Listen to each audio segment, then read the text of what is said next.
That's not a comic book. Now that's a comic book. Trade Talk's back. Let's talk about a very thin trade.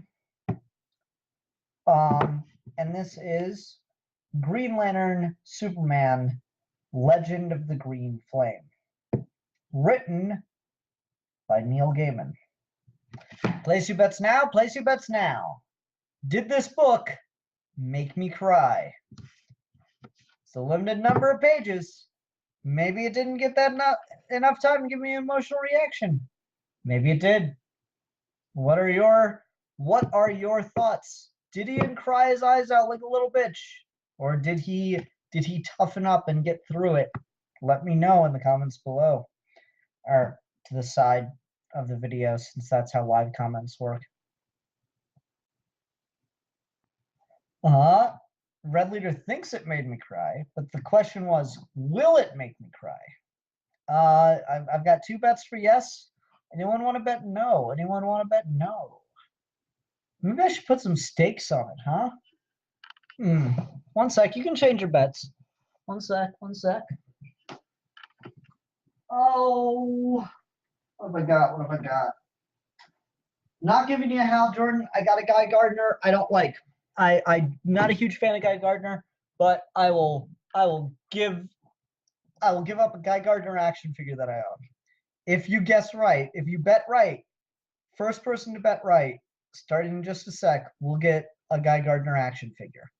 It's a 6-inch. So, all right, 3, 2, 1, go. Yes or no bet. All right. Waiting. I'm not counting anything before this. Where are we gonna stay? What are people saying here? Attention, this is why you should show up live. I'll do shit like this because it's fun. I like live interaction. Doop-a-doop-a-doo. Matthew Bennett says no. Red Leader and Joel are on for yes.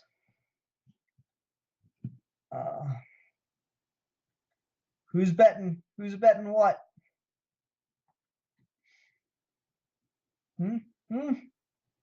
Waiting for a couple. I know I got a couple more people here. Who's betting? Yes or no? Come on. This is the hard part. The comments don't update quickly enough because of the delay.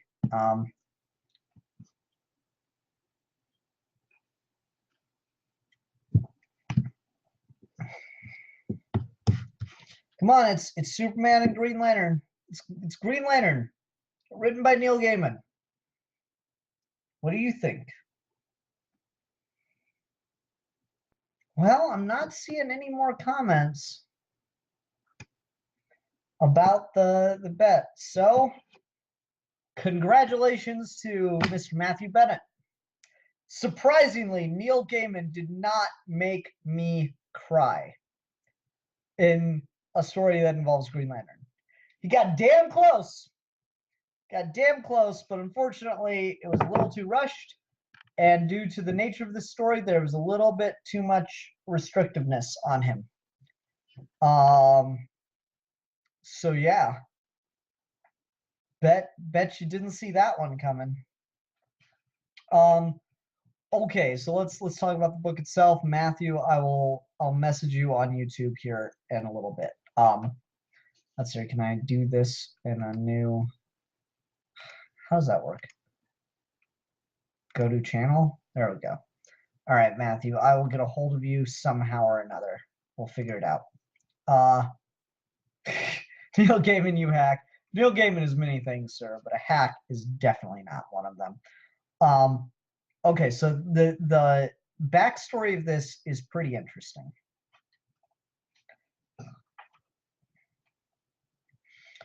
Basically, we all know DC is constantly rebooting and starting over and doing all this kind of stuff.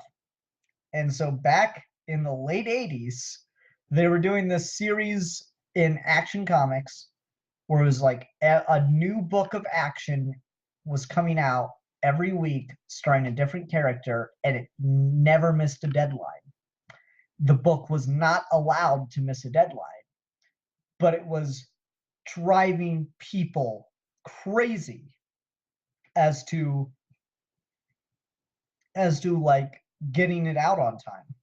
So they decided that they were going to cancel it. And Neil Gaiman was still pretty new, but they knew he was going places before he wrote Sandman. Still pretty new, but he knew it was going places. They knew he was going places, so they offered him the finale. And there were a couple really basic restrictions. One, he had to use all 7 characters that were appearing in the books at the time, which was Superman, Green Lantern, Deadman, the Phantom Stranger. Who else shows up in this? Originally, it was meant to be Etrigan, but it was changed to someone else. And the Black Hawk. So those were the characters appearing at the time. But he had to use those characters, and he had to conclude the series. So it was a story with Hal Jordan and Superman that was going to tie everything up for this limited series.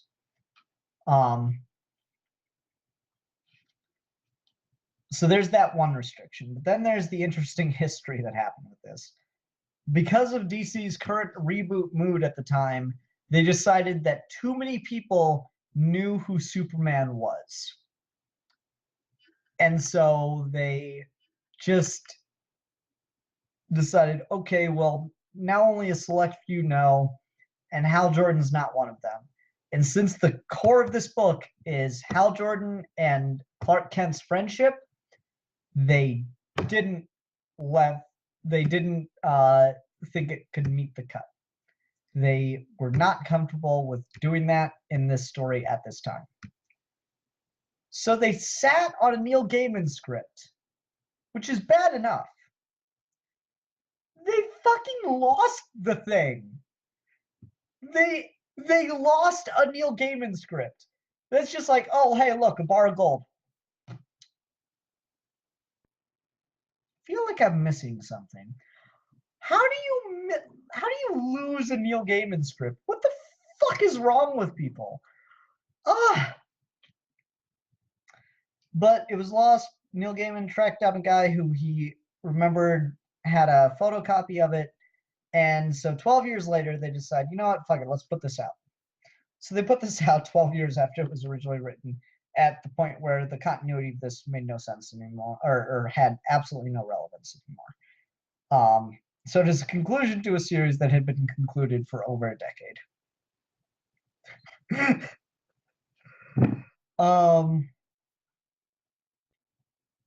Anyway, so this story starts out in 1949 with one of the Blackhawks and another guy checking a old Nazi experiment bunker, and they find a Green Lantern.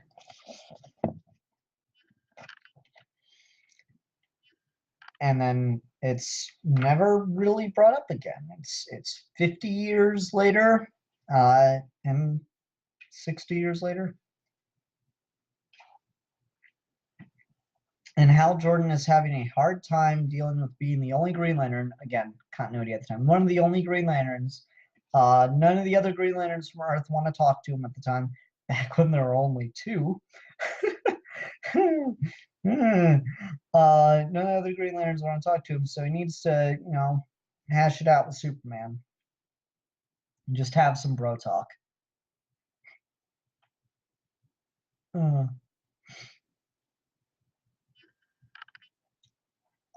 While Hal and Superman are out, they get mugged in Metropolis, and this is how they subtly deal with these muggers.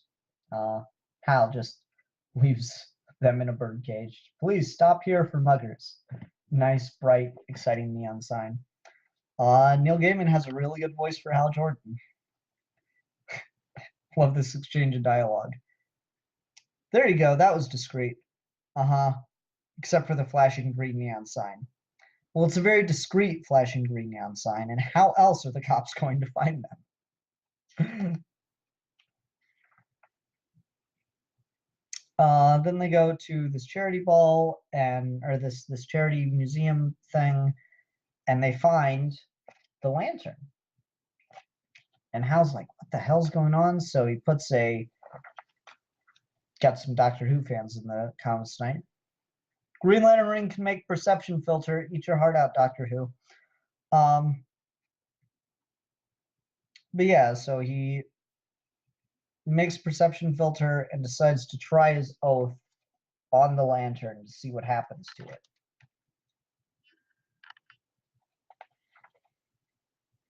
This is what happens. There's some kind of horrible feedback of green flame.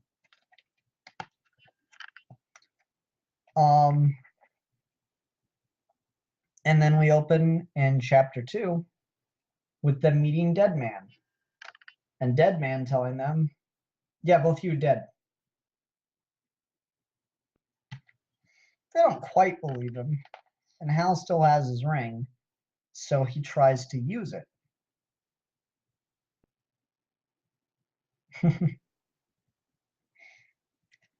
Tries to use it, and that teleports them again.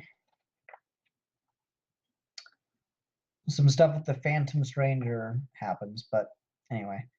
Teleports him again. And now we have possibly the best scene in this book. I'm just sad it's not with Doctor Who. I'm just sad it's not with Green Lantern. Like, Green Lantern's still in the scene, he's still a big part of it, but the best scene in this book is with Superman. So I'm just going to read this because where they ended up and Superman's reaction to it is fucking excellent. So this is Superman's internal monologue. The tears in my eyes cannot blur my vision. I hear the crying, the screaming, the whimpers of pain and loneliness, the bellows and the squeals and the shrieks. I hear a woman sobbing. It wasn't a sin. I loved him. It wasn't a sin. It wasn't. Her voice breaks as her throat is cut. She continues trying to scream in a low, bubbling whisper. I hear her throat begin to heal, and her moans redouble, and she is one of what? Millions? Millions of millions? Even I have lost count. From all the corners, I smell the skin burning, crisping, the blood and urine, the smell of hate and fear and despair, and I see it forever. I see it. Them. X-ray eyes perceive the black grubs burrowing in human skin. I see people drowning in ice and fire. I see them eviscerated and destroyed and forever lost. I see them. It's all I can see. All I can see.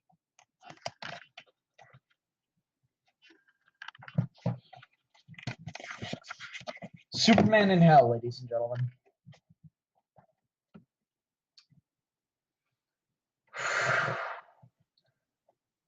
That's a good ass scene. Woo! I almost cried, and it was right here. Man.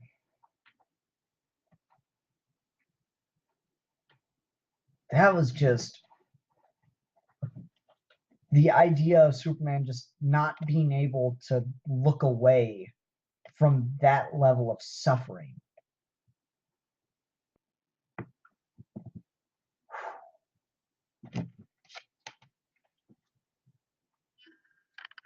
They're in hell. Hal's afraid to use the ring again, but Superman is just paralyzed, bawling his eyes out for these people as demons try to attack Hal and Superman. So Hal doesn't have a choice. He has to use the ring again, which teleports them again. And then we're back to more stuff with the Phantom Stranger. He does become relevant to the plot here.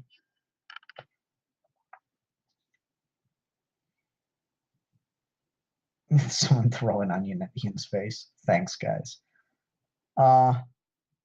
And we get this exchange of dialogue between Superman and Hal.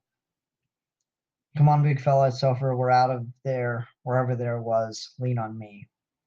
The people, Hal, all those people. I didn't know how to help them. And you know what made it worse? I knew, I don't know how, but I knew they didn't want me to help them. They were there because they wanted to be. They were creating that place themselves.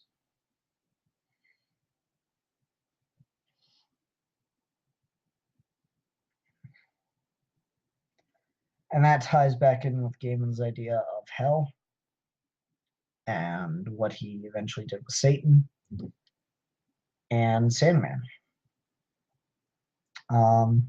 It's interesting. Gaiman talks about this is Moore's hell, not my own, but you can clearly see what Gaiman was planning to do with it down the line, or what he wanted to do with it down the line.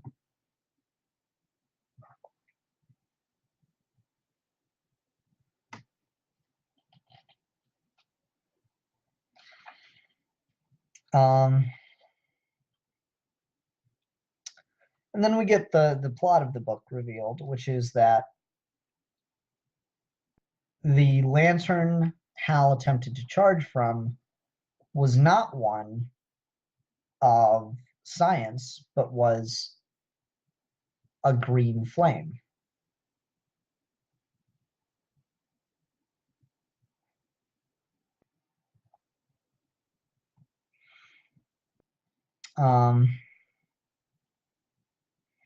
The green flame that Alan Scott used. How does this go? The green flame speaks to Hal and says, Hal Jordan, it is time for you to assume your predecessor's mantle, to cast aside your ring, to take another. That I will give you, made of one's fabric, time to leave science and embrace magic, the true power. Hal Jordan. No way. Good scene. Good. Again, almost made me cry. Almost. He got close. He got damn close. I'm just too manly for you, Neil Gaiman, from 1988.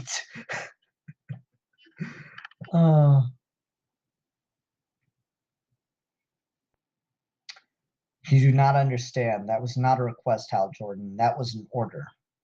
And the Phantom Stranger tells Hal, you can do this, Hal. You can take control of the flame. And the flame's like, liar! One knows you. Dark Walker. Do not listen to him, Hal Jordan. Alan Scott.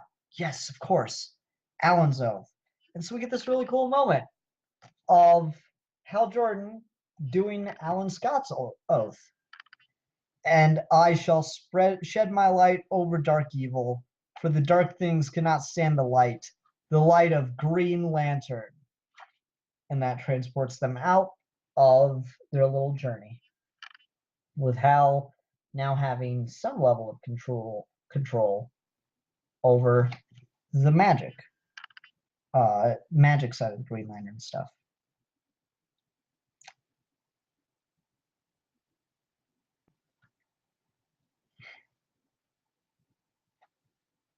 And Hal gets a cool character arc thing, and it goes, really well. And we even end with a Mike Allred wink. You gotta love that.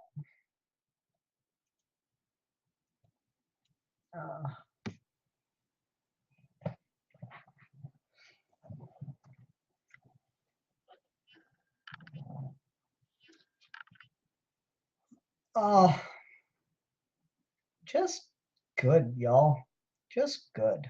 Neil Gaiman was a good writer. It is disappointing this didn't affect continuity at all, because it would have been interesting to see what the writers would have done with Hal, with the control over both the green light of will and the green flame. It's funny, Planet of the Apes is also, Green Lantern Planet of the Apes is also playing around with that idea of the Guardians considered magic. And that was something that Alan Moore set up for a while, where the Guardians declared war on magic and removed big swaths of it from the universe, including the Empire of the Five Inversions. I think that's the name of it. There's the Five Inversions, and they were once the leaders of an empire that used dark magic and stuff. And the Guardians wiped that out because they didn't want magic to be that big a force in the universe, since it was too hard to control. And so the Guardians are responsible for magic being so rare comparatively in DC. That's just cool. That Gaiman wrapped that all up. But yeah, Neil Gaiman, damn good writer. Who knew? The interesting thing is you got a bunch of different artists on this book. Let me see if I can find the credits. Okay, you got the prologue, which was the stuff in 1949, illustrated by Eddie Campbell. Don't know him. You got chapter 1 from 1989, when it takes place. Page 4 to 9, penciled by Mike Allred. Chapter 2, which is page 16, illustrated by John Totleben. Strange Interlude, page 20, illustrated by Matt Wagner. Matt Wagner worked on this. Wow. Empire of Tears. Thank you, Red. You know more about Green Lantern than I do. Shit. Eric Shanower? Don't know him. Jim Aparo worked on the chapter. Kevin Nowlan worked on the chapter. And Jason Little at the end, not Mike Allred. My bad. Yeah, but it's kind of cool to see Mike Allred do Green Lantern. I don't think I've ever seen him draw that, but he is a big fan of that, like certain like 50s kind of style.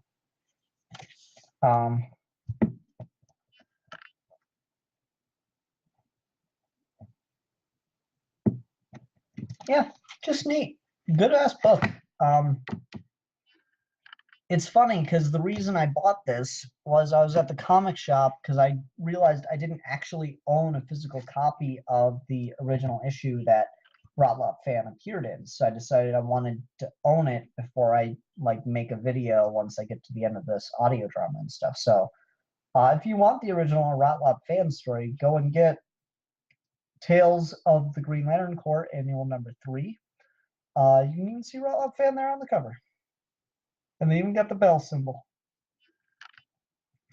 But yeah, I was looking for this in my comic shop's archives, and I saw this, and initially I was just going to pass it up, but there was Neil Gaiman, and I was like, oh, she must own. So yeah, good times, y'all, good times.